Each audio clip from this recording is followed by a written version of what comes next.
Jamaicans will have to live under the new constitution for generations to come.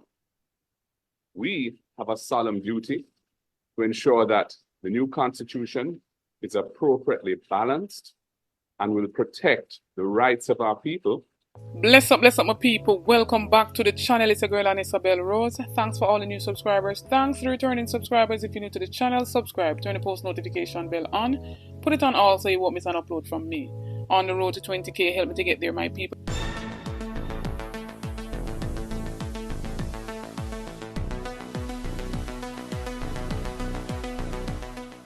So my people, we've seen Marlene did come out with a statement saying that, he's not signing, or he ordered his ministers who are in the, Constitution Reform Committee not to sign off on the report to send to the cabinet.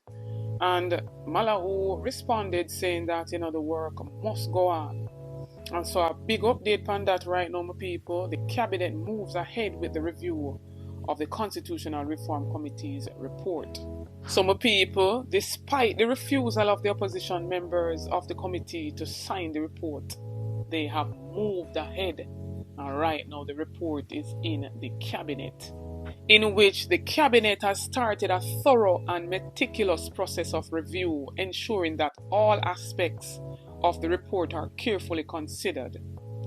The Office of the Prime Minister said once the cabinet has completed its review, the report will be tabled in Parliament along with the government's conclusion, and that they hope that the opposition will join in the signing of the document.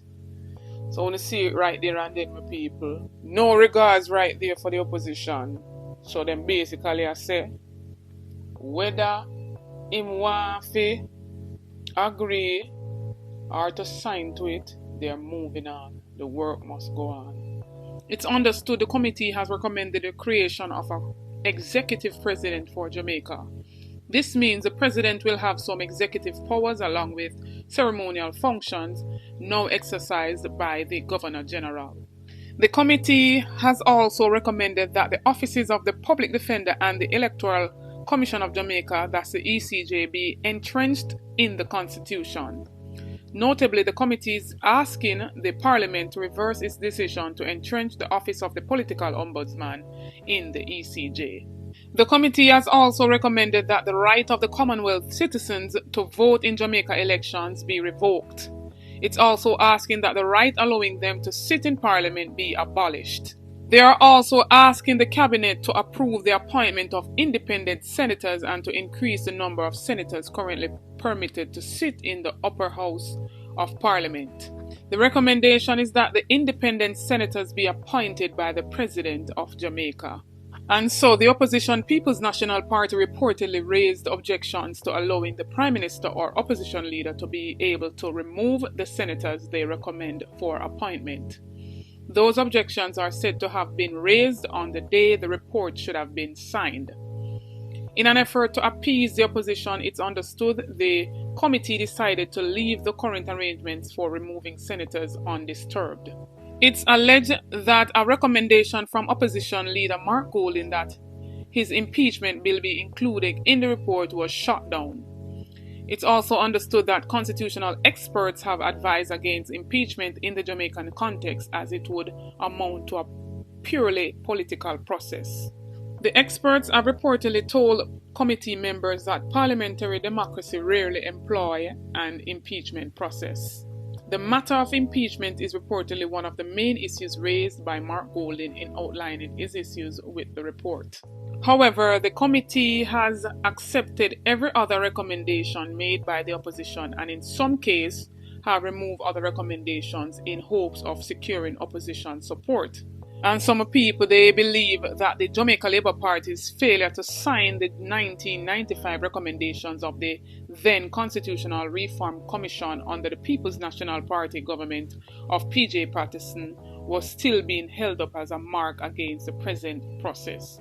So then basically I say because, the Labour Party never signed under P.J. Patterson, they're saying that's the reason why, Marlene is objecting to, signing this under their leadership. And some people, the opposition People's National Party, has called a media briefing today, and so they will address their refusal to sign this, constitutional reform reports. Good morning, members of the media and viewers and listeners. The purpose of this press conference is to discuss issues relating to the constitutional reform process and where it has now reached, which have been in the media over the past week or so. The matter at hand is one of intergenerational importance to our country. Jamaicans will have to live under the new constitution for generations to come. We have a solemn duty to ensure that the new constitution is appropriately balanced and will protect the rights of our people and the democracy that guarantees our freedoms. Therefore, due care and attention must be given to the proposed changes that will be put into any new constitution. And as the opposition, we have a particular responsibility to be vigilant in this regard.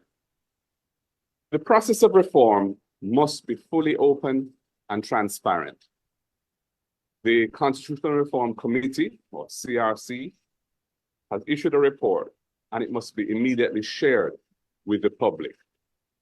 It cannot be hidden away and only known by its members and by the inner reaches of government.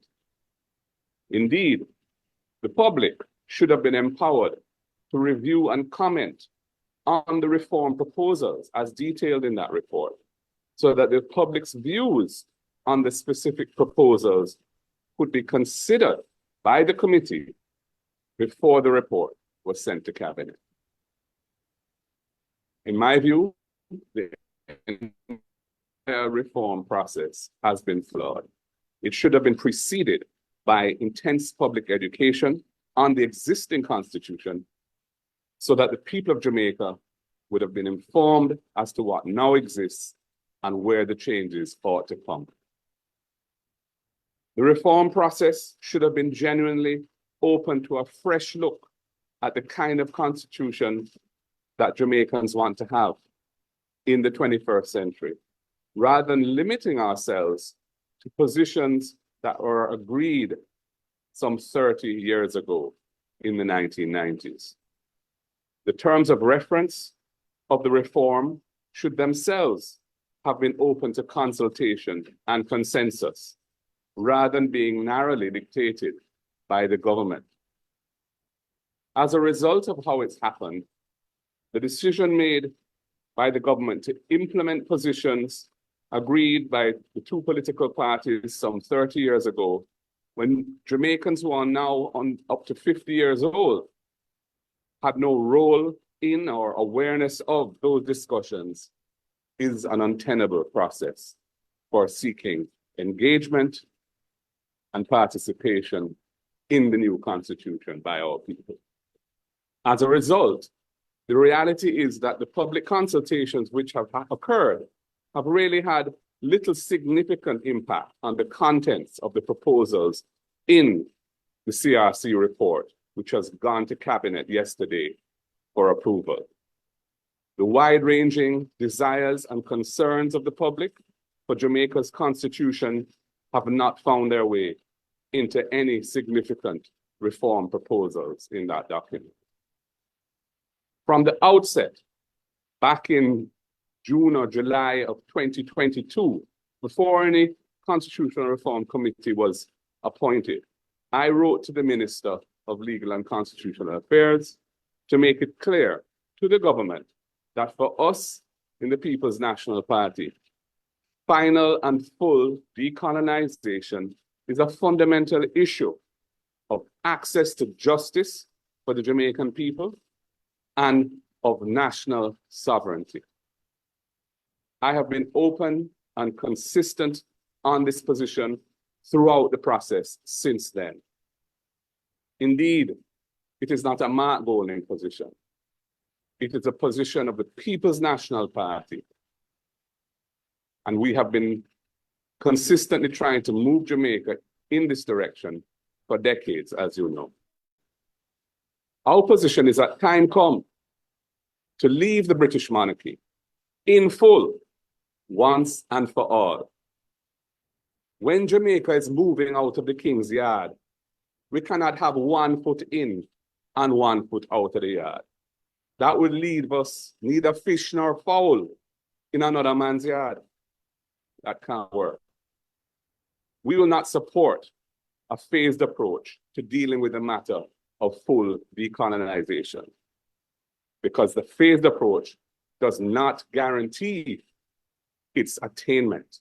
It may never happen if we do it that way. And one, at what point the rest of public education is gonna take place, what point the rest of public meeting is gonna take place. And it's not the first they're doing something like this, where whether or not it needs the opposition to sign or to agree to, then they will just move ahead. We see it happen with the whole ECJ subsuming the role of the political ombudsman. We've seen it happen with them, second extension of the DPP's tenure. And it's gonna happen that it's gonna come right back around where they're still gonna need the opposition. And so what them are trying to show is that them are run things basically. And by any means necessary, Jamaica will become the republic that they so desire. But where and at what point do they include the public? When them finalize everything and everything needs to be gazetted, at them time they're going to include the public. We want to know when the referendum are going to take place. The people them have a voice and they need to speak out. Go out, people. And if you make the voice be heard, and stop waiting for bloggers and others to come out, and then when the same one come and bash bloggers for when the bloggers them highlight certain things. Not all alone, but some. When they come out and make the voice be heard. But quite a few people tell me say them want to go out, go protest, but then again, them afraid of this current government. So I don't know why go on, that's them afraid of this one man here. But when I talk up my people and tell me what I think, I don't know what is going on, but this needs a collaborative effort. And I wouldn't even say a collaborative effort, it needs a holistic effort. The people of Jamaica need to be involved, the opposition needs to be involved, the government needs to be involved, and all other stakeholders need to be involved in this road to republic. And so as I say, it's not a hurry come up thing. It's not a meal deal. It's a big deal. I want to hear from one of my people talk up and tell me what I think, having heard, these reports that, they're coming up with saying these are the reasons why the opposition is not signing those reports. And them, moving ahead without the opposition signing. Talk up and tell me what you think about everything in this video. Don't forget to like, share, and subscribe to the channel, or run over to my other platform, Instagram and Facebook, and follow me over there at Anisabel Rose. Check out the YouTube store, make a purchase, it goes in support of the channel. Check out the YouTube membership. You get a lot of benefits by becoming a member. We do notifications, shout out in each and every video to be a part of that. All you have to do is be the first to like, comment, subscribe, and you'll be featured in the following video to come. This notification shout out goes to Major Daps. Big up yourself, Major Daps. Thanks for the continued support from each and every subscriber. New viewers, come on board, journey with me, join the family, subscribe to the channel, like up the videos, share out the videos, support the ABR movement by playing your part. On the road to 20k, help me to get there, my people. Stay tuned for more videos, stay tuned for more updates. Big up on yourself.